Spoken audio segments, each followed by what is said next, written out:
Hey Natalie, it's so good to have you. Welcome to When Spirit Talks. Thank you, Stephanie. It's such a beautiful opportunity. I really appreciate you reaching out. I can't wait to dive into your story and all of the things that you want to share. But first, can you tell us a little bit about your journey and how you started your path to become a holistic counselor and a trauma specialist? Absolutely, I can. Oh, it's been a rough one. I started probably my interest in counseling and psychotherapy started really young. I used to be a listener. I was completely an empath. Mm.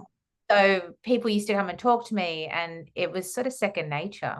And then it wasn't till probably I'd say mid-20s, I lost my father to lung cancer when I was about 25. And I actually went to a spiritual guide to connect with him. Can I Uh, stop you right there? yeah, Because I have to share this with you. yeah, So it's really interesting. I had another guest on here whose yeah. father also passed away. And as we were speaking about him, there was this weird audio feedback coming through my speakers. She couldn't hear it. And it Okay. just happened right before you mentioned your father. I love that. So, He's here. He's yeah, here so with us. he's here. So, I anyway, love, sorry, I had to cut you off oh, and share no, that I with love you. it. But I love it. continue. Thank you. So then I went to her to try to connect with him. It's always, when you lose someone, you really want that reassurance. Even though we know, we just kind of want that external reassurance. And she actually said to me, she pulled some angel cards and then she said, "Oh, your dad's saying you got to be a counselor." And at 25, you're thinking, well, what do I know to be a counselor? And how can I counsel people and support people through life? And so I went on my merry way and went into the corporate world and was completely different, but was always drawn to people management and people and the psychology behind, boosting people and empowering people and helping people along their paths. And so lo and behold, I had my child and then found myself back. And I had done all my accreditation. But what brought me to trauma was seeing how much of an impact trauma has on people's lives and traumas that we would, as society, not consider impactful. But they are, simple things like hurtful words or, continual mental sort of abuse, or then there's the major, the big traumas like your physical abuse and sexual abuse. But it was just really interesting. And then what really grabbed me was the generational trauma. So Mm. watching how generation after generation almost handed the baton onto the next one to carry a load. And so I fully immersed myself in that. Did a lot of Peter Levine work, a lot of Gabor Mate work, and then it has brought me to where I am and Wow. I'm doing. Wow. I love how you mentioned generational trauma because I feel like that is something that a lot of people are starting to kind of look into, but it has such a huge impact on Oh, us and our lives. And I feel like a lot of my clients, and even with myself, like we notice the same patterns repeating from generation to generation. And it's so funny because even in my life, so I grew up on a corner street, yeah. and I had like a raised ranch house, and I didn't even put two and two together. But we moved into a house that my mother found for me. It was on a corner lot, raised ranch, circular Mhm. driveway, everything was the same. I didn't even Yeah. notice until my uncle came over. He was visiting from California, and he's like, "You have the same house that you grew up in." But that's just like a lighter aspect of like the patterns that were Yes. passed down. But there Absolutely. are so many heavy patterns in our family lines from our mothers and our fathers. And so I love that you are helping people work through that. Oh, thank you. And it's such an honor to hold that space because most people, number one, they're unaware. They're so disassociated with their intuition, like Mm. we talked about what topic we wanted to talk about. Hmm. And so when you sort of connect from your intuition, it's really hard to identify those patterns that Yeah. generationally have kind of just been handed down. And I love it. There's this beautiful visual someone's done on Instagram where it's a girl and she keeps taking a parcel like from the grandmother to the mother. And then finally she's going to pass it to her daughter and she decides not to. And that's Oh, kind of what I think this generation as a whole is doing. We're the cycle breakers. We're deciding to have peace and calm and spirituality and connectedness rather than that disassociation, hustle, and consumerism. So it's absolutely an honor to be able to hold this space. yeah, it's beautiful because I always say this to my clients too. When you're healing yourself, you are healing your family line, you're healing your children, you're healing the people who came before you. So it's not just healing yourself, even though that's a huge part of it. And there's Yeah. huge growth in that. There's like a ripple effect that, Oh, absolutely. yeah, Yeah. And what an honor to have a voice for those past generations. We yeah. kind of forget how intertwined and connected we are. And that's what I love about the work that you do, is because it's bringing them to light and bringing them to the present with us and recognizing we're not alone. This is all Mm. part of us. It's like there is really a family tree rooted down in everybody's experience. So, yeah, Oh, it's definitely a beautiful thing. yeah. I'd love to know more of how working with you helps people be addressed as a whole and what a session with you would look like. Okay. Well, a session usually starts with intuition and intention. So usually I always work with people that want to work with me. I don't like to force people. It's never salesy. I know that you're on the same line as me. People come to us rather than us projecting the need to want to help people. We're in service, not of service. So it's a Hmm. really big difference, right? And then usually we start with intention. So most people, it's about them. The focus is on them as a whole, and also allowing them to have a voice, allowing them to be seen, allowing them to be believed in their trauma or whatever they're experiencing in that moment. So it's just a platform and a space that is held in a very sacred way. And I use a lot of, compassionate inquiry. So we're asking them with compassion to actually then dig deeper and find those parts and what's happening behind the scenes to identify the patterns. And then a lot of somatic work. So I'm a yoga teacher Hmm. also. So it's bringing a lot of movement, breath, groundedness into the session to allow them that space, allow them that moment and that pause to really just hone in and investigate what needs to be addressed. So that's kind of how it works. As a whole, it's really important. And I think we've sort of shared things. I mean, we've followed each other for such a long time and Hmm.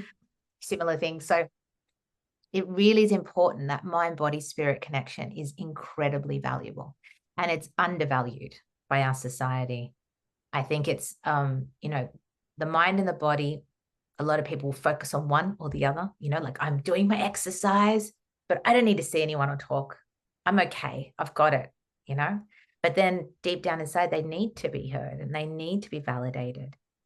But there's also then the spirit side of things where that's gotten kind of it's become a dirty word, Mm. people, oh, it's got a connotation to religious, organizations and things like that. And that's not to put it away from that. If that's what you believe, it's beautiful. But the most important thing is it has to be you and your connectedness to it, not someone else's influence. So it's just it's almost like stripping it right back down and just saying, what do you need right now? And what do you want to bring right now? And how can we help and support you through it? And that, in a nutshell, is this session. And, and then as I get more familiar with my clientele and we become almost like family Yeah. often, because I have taken the holistic route, it's not as structured or as rigid. There's no judgment. The space is just held in that compassion. And so then it becomes with ease. They know the drill without even knowing that we're doing the same thing. They come with the intention. They come to me with, hey, what's happened this week? Really weird. Or they'll come with the awareness and it starts to just become second nature. It's beautiful to watch. I was going to say that's beautiful. And it seems like you are so compassionate and you hold that space for them, that you're able to help them let down those energetic barriers. So I love how you mentioned that mind, body, spirit, because I agree 100%. Mm. The mind and the body, there's like a huge, a lot of people put so much emphasis on that, and that's incredible. But adding that spirit piece just like ties it all in. And so the fact that you're letting and helping people tune into their intuition and what they need and like surrendering and holding space, they're able to then let down that energetic Yeah. guard. And that's when the healing starts to probably flow, because that aspect of it is Mm. gone. Like I know for me, when I have someone, whether it's distance or on my table, I can feel when that guard is up.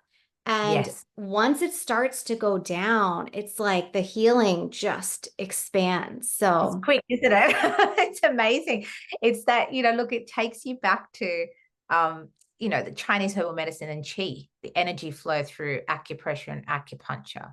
And then it takes you back to, the yogic philosophy of the chakras. And it takes you, and, energy walls and energy balance and emotional barriers. People don't speak in this language because we've kind of, excuse the French, like poo-pooed it. We've sort of gone like, oh, that's crap. Don't talk about right. that stuff.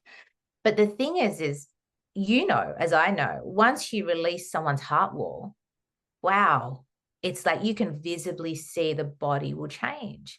And that's the beauty of what's been happening in this healing space now, even with trauma, is people like Peter Levine that have really pushed forward that we must look at the body and see what's happening.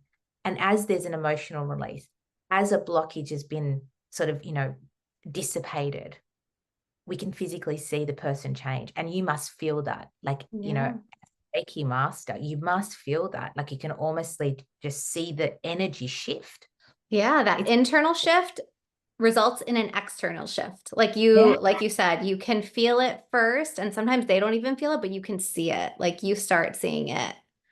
yeah, it's incredible, isn't it? Yeah. And I What a know you privilege. touched on some intuition type of Mm. things, but how does intuition play a role in trauma recovery? Look, it's a bit of it's an interesting one, and it's probably still quite, I'd say quite new. A lot of people don't really talk about it. It's something that I lean into in the process of healing because it's so complex. We sort of think healing will sort of take us on one road and we'll just continue and just get better and better and better. But those of us in the healing space know there's 2 steps forward, sometimes 3 steps back, 1 step forward, 2 steps back. And it keeps sort of this ebb and flow until we can finally release, like you just said. So intuition is really important because often as a trauma response, we're so heightened in our emotions or our external awareness that we forget to connect with the self. We've almost switched it off. But it's a silent guide. We know that. It's got our best interest at heart. It's basically, it can help us navigate that maze of emotions and, past memories, like what we're talking about with Mhm. generational.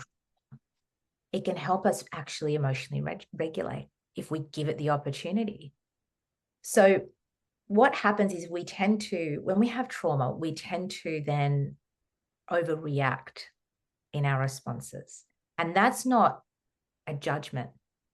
That's normal. The body's trying to just protect itself, from sensations that we're feeling, the environment that we're in, so certain sounds, smells, tastes, anything that's going to protect us from that happening again and getting hurt.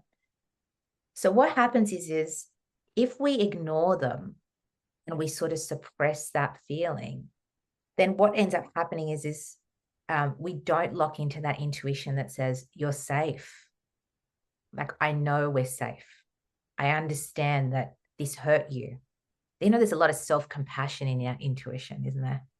And we sort of overlook that. So only then, if we sort of follow our intuition, can we then really have this journey of healing of our trauma. It allows us to trust ourselves. It's that beacon of light in that dark period. It's that hope that we all kind of need. So that's how it plays a really important role in trauma recovery. It's that little voice that is, it's okay, or actually, no, it's not okay. And trusting our gut kind of, because that's what people call it, or intuition.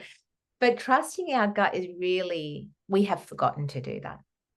We have disengaged from that. And it's a really sad thing. Because if we all did that, can you imagine what a beautiful world it would be? Yeah. Yeah. Instead of hurting our fellow man, we would say, hang on a second. Is it good to do that? And we know it's not, instead of sort of saying, I want to do that, but I shouldn't. If we led with that and led with our heart, can you imagine the amazing things people would do? The obstacles we could overcome, the support we could offer one another. So that's how it sort of plays a role. I hope that sort of made sense. Yeah. It gives us that opportunity for hope. It's a bit of a light, in those moments where we've got to make a decision, and in trauma, you're often heightened. You're too scared. Intuition can lead you. If you just tune in and ground down, the intuition will give you the answer, and then you lead from that. I was just going to say everything you said made sense. And now, so coming from myself, and I know a lot of my clients are always asking about this, is for someone who does tend to worry or overthink or be anxious or scared, how do you determine whether it's your intuition or whether it's that heightened nervous system response that's like warning, warning, warning? How do you kind of determine which is which?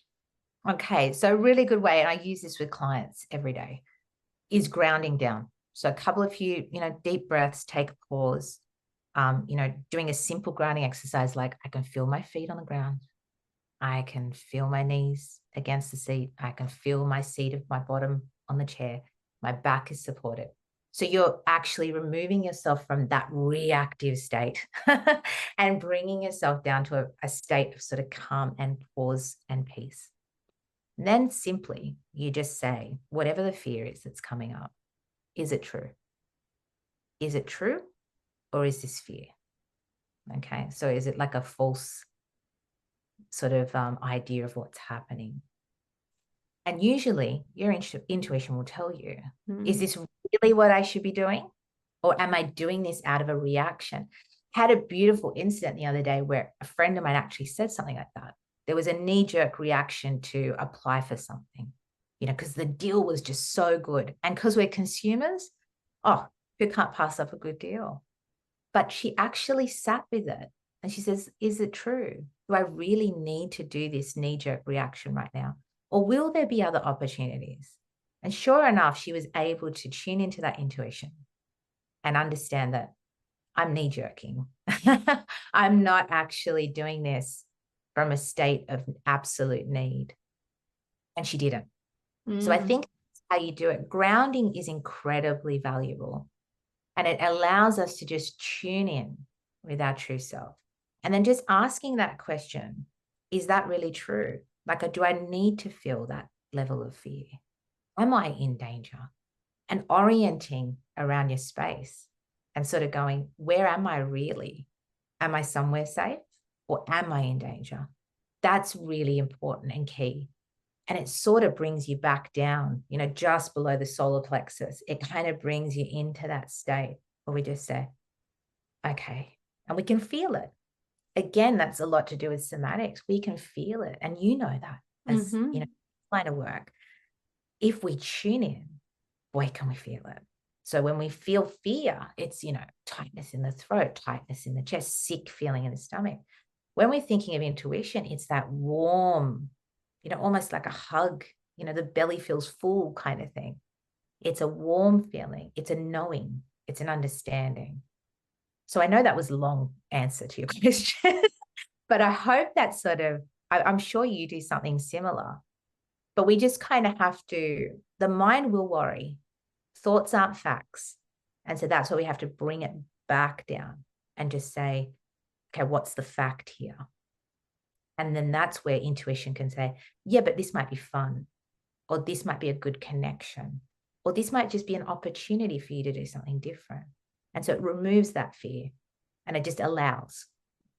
What I love about that is how you're in your head and you're debating, like, is this fear? Is this intuition? And I love how you said to pose a different question and then ask, is this Mhm. fear or my intuition? And then again, tying in that body component with feeling it and noticing it, because you're right. A lot of times fear is stuck in our root and our solar plexus and our throat, and you can literally feel it. And usually each person has their own way of feeling it. Like for some Yeah. people, they feel it in their solar plexus. Other people, it's their heart, just like you mentioned. So tuning into that and Yeah. noticing. And I love that grounding exercise that you mentioned. Yeah. Well, it's really valuable. I mean, you would see that all the time. And that's the reason why we get blockages, emotional blockages, is because oh, what's that feeling? And we don't listen to our intuition and we're misinformed, like our body's misinformed. So it might be apprehension, but it may not be a bad apprehension. It might be apprehension that's loaded with excitement. So, oh, it's something new. I'm a little bit worried, but I'm kind of excited.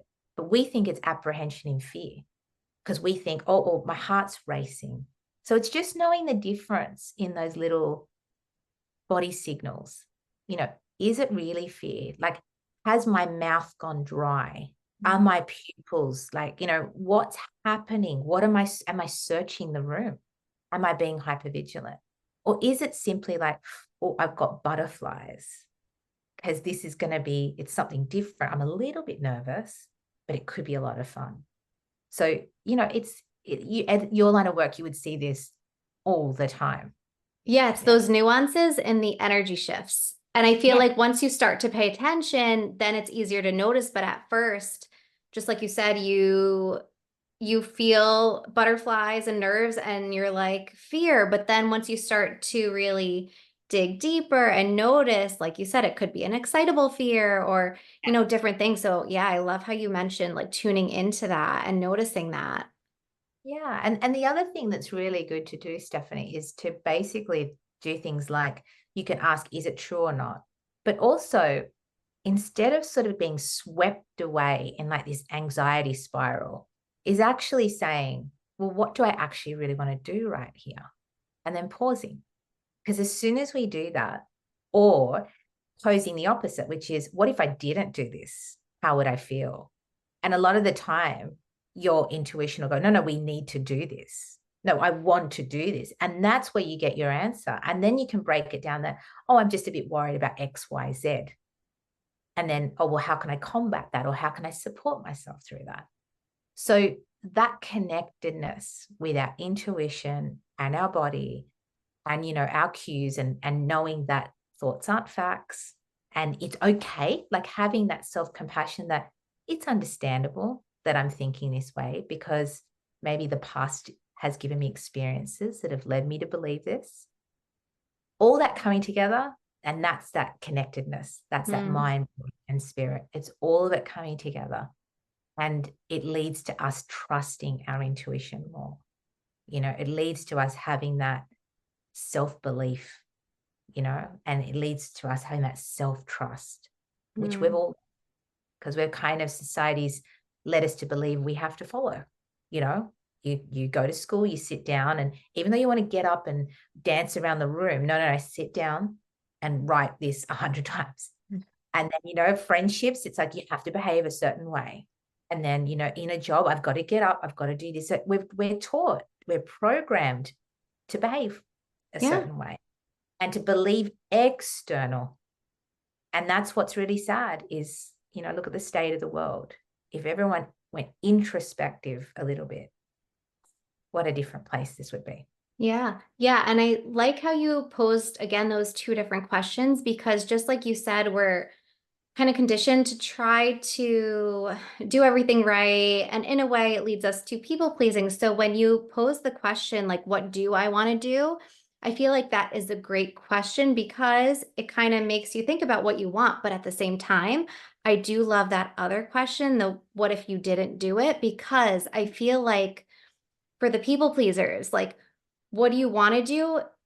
They might know what they want to do, but then again, like that whole piece is coming in and they're not going to follow through with it because they want to do what's right. But if you ask the what if I didn't do it question, I feel like that's when you see like potential future implications of that decision. And yeah, so that was really cool.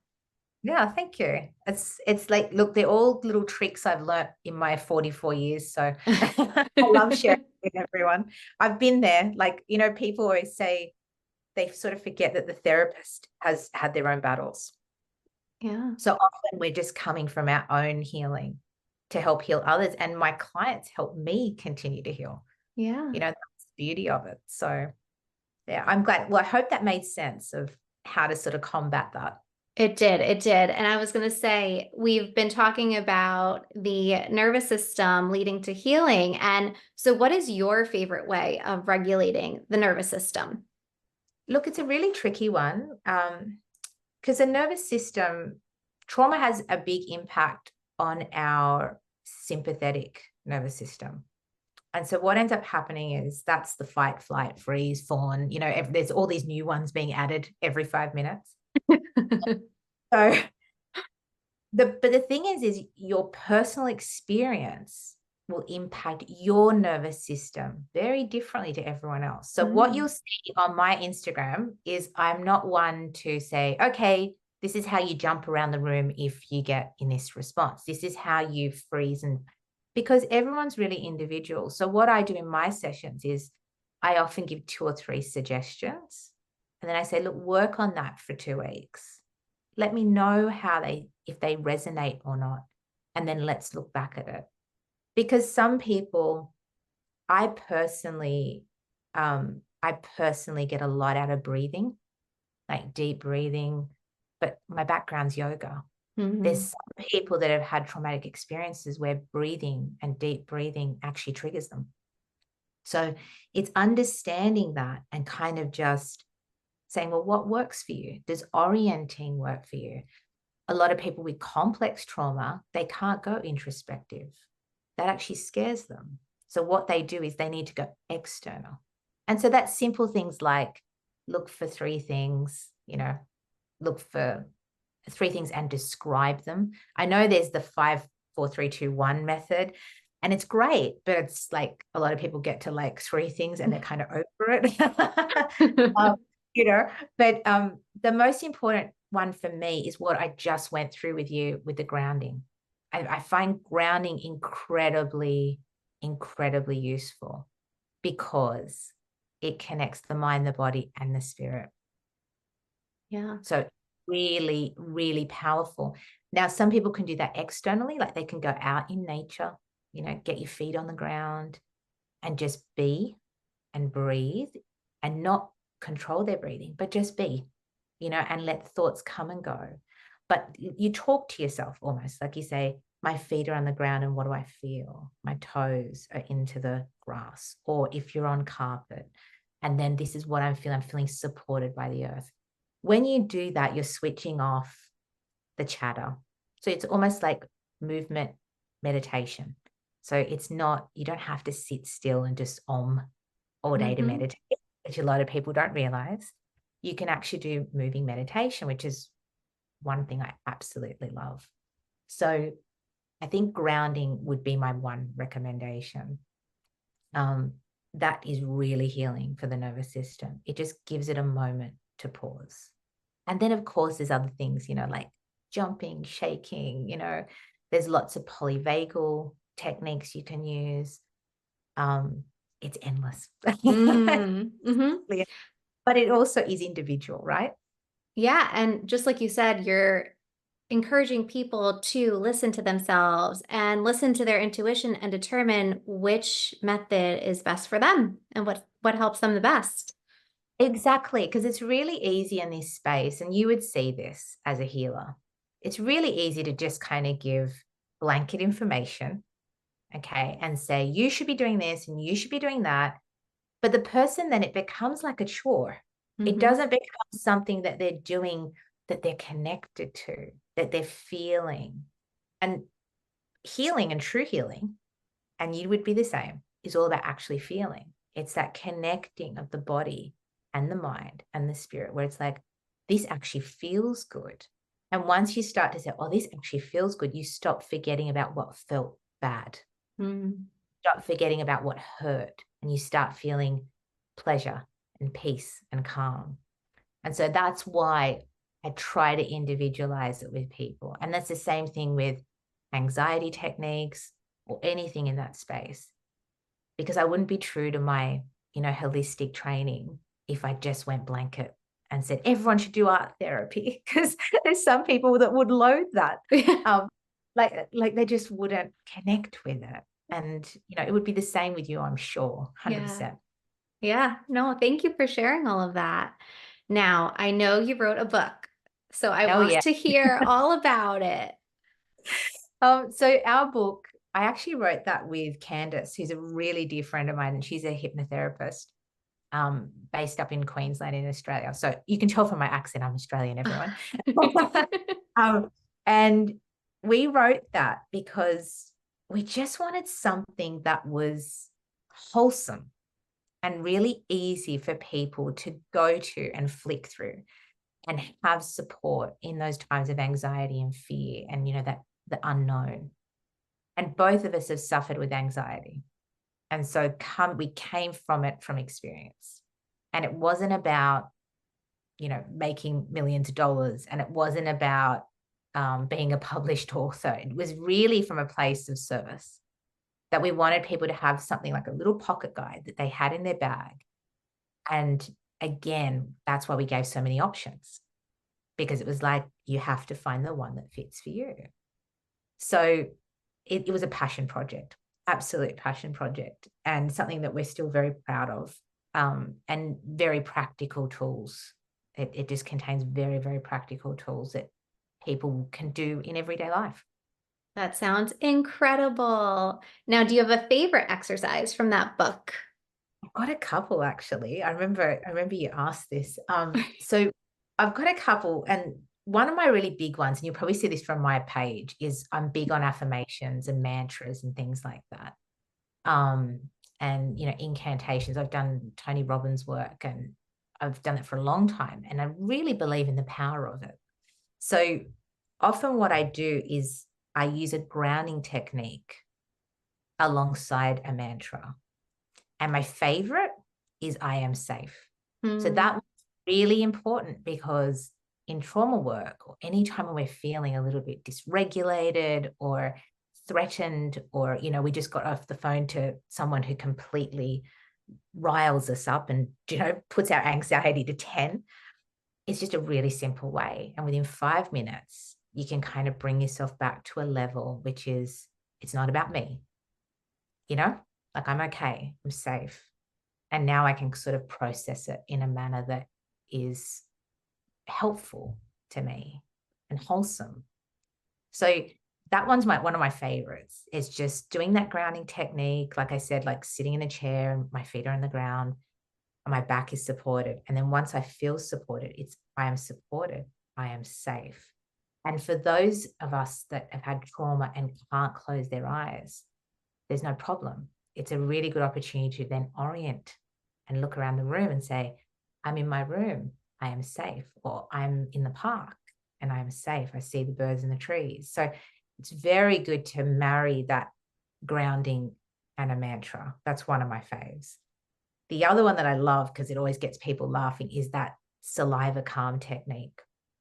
Because when we're stressed, when we're in fear state, we don't produce saliva. We get dry mouth. So as soon as we do that, it actually starts to tell our body we're okay. But it also disengages us from our thoughts. So it's like, just start thinking about something that's absolutely delicious, or that creates that saliva effect. So a really good one's chocolate. That's what I use with kids. Okay. So like, oh, imagine there's a piece of chocolate, the most delicious chocolate, and you're melting in your mouth. And then what you do, it's all about the vagus nerve, this one, bringing you to a state of calm. is basically then what you do is you just start to coat the tongue with saliva, and you feel it in your mouth, and you're imagining this chocolate, or, some people like to do the lemon, because it's like Mm-hmm. sour. It'll make you salivate straight away. And then what usually happens is just be patient, build that saliva, and then you'll want to swallow. And once you do that, it's kind of telling that parasympathetic nervous system, we're okay. So it's really simple, and you can do it anywhere and no one knows you're doing it, right? That's what I love about that one, because it's not like you're sitting in a park going, I am safe, I am safe, I am safe. It's really simple, and it's private, and it's your body. Again, you're connecting the mind, the body, and the spirit, because it's like, I'm safe. It's okay. This parasympathetic nervous system responds in a way, that yawn or that swallowing, and then you're basically in a state of calm. So Wow. that's two of my faves. That's fascinating.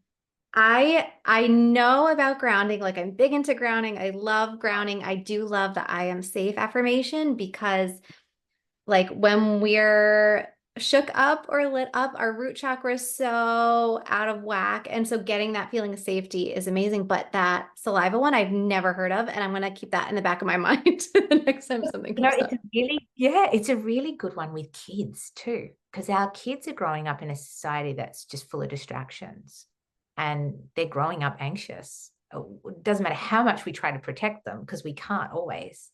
So it's a really good technique, because it's super private. No one knows you're doing it, but it just allows you that moment. It allows you that moment of connectedness, groundedness, pause, and actually restores our nervous system. So yeah, Amazing. let me know. Amazing. And now we're going to dive into our spirit segment. So, I want to know, what is one thing you always include in your daily routine to keep you grounded and balanced that might help others do the same? Okay, so mine is yoga and meditation. Mm. They're my two things, but I practice what's known as moving meditation. So it's not sitting meditation, like I said, and doing chanting or sacred sounds or vowels. Is actually through the movement of yoga, being mindful and using that moment and the breath to actually have my meditation. And I find it works well for me, because if I try to sit, and look, I've been doing this for years, right? But still, it happens to me. If I try to sit and just meditate, it takes me a long time to get to that point. And a million things start coming in as a busy mum, right? You know what this is Yep. like. Okay, you got to do this, you got to do that. The washing, all our invisible load appears as soon as I have a moment of pause. But if I do the moving meditation, I find that I have a focused mind, I'm having mindful movement, and my body's active, which is really important, in that somatic sort of movement. My mind's calm and centered. So it just gives me that moment. And that's a really nice way to do that mind, body, spirit connection. So that is part of my daily practice, unnegotiable. Incredible. I love how everything's tied in the mind, body, and the spirit, even with that daily practice. That's so cool. I try. And can you tell us one of your favorite stories regarding your connection to spirit? Oh, yeah, I can. I'll try to keep it short, because I'm rambling. Um, when my dad passed away, like, we were super devastated. And I was staying with my mom, and she needed this really important document. You know what it's like the world just keeps going, even though we lose our loved ones. And we couldn't find it. We basically turned the house upside down and we couldn't find it. And then I'll never forget it. 5 a.m. in the morning, I'm lying on like a spare bed, futon bed in this room. And suddenly I have this flash of white light. Like, it was like my eyes were closed, but it was like my whole eyes were filled with white. There was no black, no shadow, nothing. And I see this envelope sitting near a pot, like a bowl with a pot plant in the middle of it, and it's leaning up against it. And I literally sat bolt upright and I said, Mom, do you have a pot plant sitting in a bowl somewhere? She goes, yep, it's in the dining room. And we went there and we found the exact document. So I Oh, still get, wow. I so just got that, goosebumps. yeah. So if that's not connection to the spirit, I don't know what is. But you know, that's an external spirit. To myself, I think it's really like, I think when I had my child, that was when I really realized what spiritual connection was. Not Yeah. through him, but in what my body was able to achieve. Yeah. Yeah. Amazing. Amazing. And what is one final piece of advice that you have for listeners who are trying to improve their spiritual well-being? You've given so many, but Yeah, I probably talked too much, I'm no, sure. I it's love this, but amazing. I love I it. think I'm glad. Thank you, Stephanie. I think my final piece of advice is to turn inwards. Yeah, we look so external for everything, for answers, for advice, you know, just for everything. I think turning inwards, or I like to say, call it returning to the self, the true Mm, self. I think that's really very, very valuable. It's where it begins. It's where we connect with our values. It's where we connect with our needs. And most importantly, it's where we connect with our purpose. And so anything done from purpose, the intentions are pure, the intentions are meaningful, you know, and it feeds us as a whole being. You know, we're not segmented like, you know, work nat, you know, mum nat. It's literally the whole being. So I think in doing that, then what you find is it leads you to the right community. It mm. leads you to the right connections. It leads you to a daily practice and so on. So it's really valuable to just turn inward. Yeah. Yeah. Yeah. It's huge. Yeah. It's huge when you start to just really tune into your true self, like you mentioned, Mm. your authentic self, and really things start unfolding from there. So I love how you shared that. And where can our listeners go to connect with you? Well, you can find me on Instagram. So it's Empowered by Nat. And then on Facebook, it's Natalie Kollar. So it's my full name. And also my website, which is empoweredbynat. .com. Yep. There's no IU. So just .com. So that's, yeah, you can find me there. I'm always available if people need support. Even just people can DM me. I'm like you. We're in service. We're not here to sort of take advantage. So if anyone needs support, they can always reach out. You are such an amazing woman. And this actually connects right to the last thing I'm going to do before we end is I pull a card for each guest and each episode. So this is yours. You got the Mother of Wands, Love that. and it just goes to show how charismatic, confident, powerful you are in like who you are, and how you focus on yourself and your intuition and the people that you love and care about, and you do whatever it is that you're passionate about, and you bring that to other people as well. So Oh, thank you, it's Stephanie. I love that. it's I love beautiful. that. She's fiery, she's Yeah. spicy, Yeah. She's got my curly hair, so that's good. she's ready to go. Yeah. And Oh, so for anyone good. else who's listening, the message out there is just to really step into your power, be your true self, really hone in, connect internally, and just shine your light. I love that. Perfect. I am so happy and glad that we connected on Instagram and that we got to chat today. So thank you so much for coming on. Oh, thank you. Thanks for having me. And I really appreciate everything that you do too. It's such a beautiful, sacred space.